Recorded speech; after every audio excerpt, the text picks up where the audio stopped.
Donald आज Mumbai Indians आणि rising Pune super giants यांची आज अंतिम मॅच आहे आयपीएलची.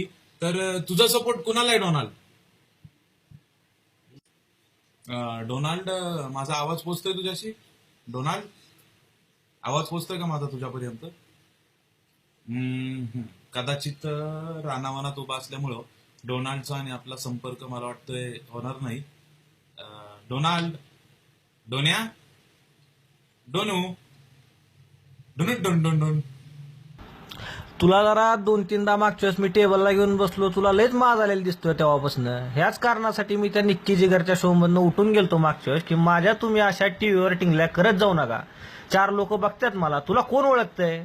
ही तुझा कॅमेरामन इथं माझ्या समोर उभारला, याला लावील लागण्याची फोटोग्राफी करायला. लय बडबड करू नको, तू प्रश्न विचार फक्त.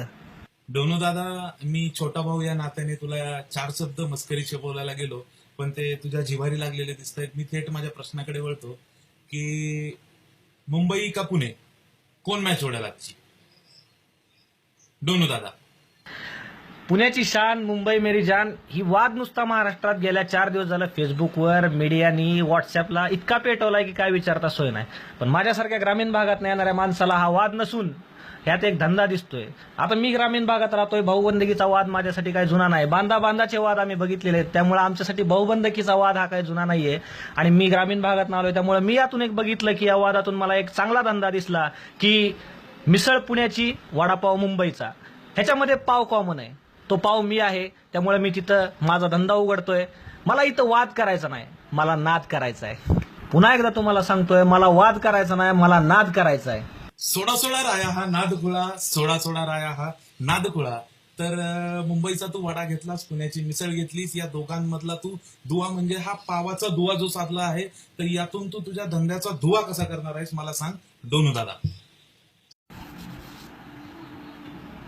पिंट्या, कसं आहे माहिती का, मैदानात कमीत कमी 60,000 लोक येणार, त्यातले 30,000 माणसं वडापाव खाणार, 30,000 माणसं मिसळ खाणार.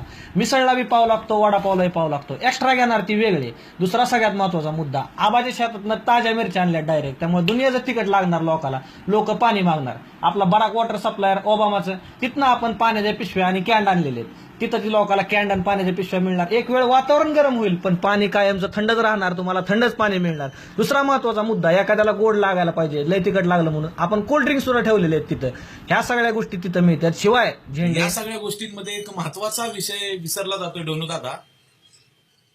डोनू दादा, पिंट्या, तुझ्या भावना माझ्यापर्यंत पोहोचतायत. काल रात्रीच बार्शीवरनं 2 माव्याच्या गाड्या आपण हैदराबादला रवाना केलेल्या आहेत. त्या माव्यामध्ये आपल्याकडे कत्री मावा आहे, गोड मावा आहे, 120-300, साधं पान, मसाला पान, त्यानंतर काश्मीरी मिठा, बिल्डर फिल्डर, हे सगळं मिळणार आहे. शिवाय त्याच्यामध्ये आपण तंबाखूची पानं पाठवली डायरेक्ट शेतातनं. त्या नादात माझा 30,000 हप्ता गेलेला आहे. काश्मीरीपासून माणिकचंद पर्यंत तुला सगळं तिथं मिळेल, हा माझा शब्द आहे. अरे मावा आहे तर हवाय पिंट्या, नाही तर काय. आणि पुणे मुंबई वाद करून काय मिळणार आहे आता असल्या म्हातारपणात? पुणे जिंकू नाही तर मुंबई जिंकू, कप आपल्या घरी येणार आहे का नाही, विषय संपला. जय महाराष्ट्र.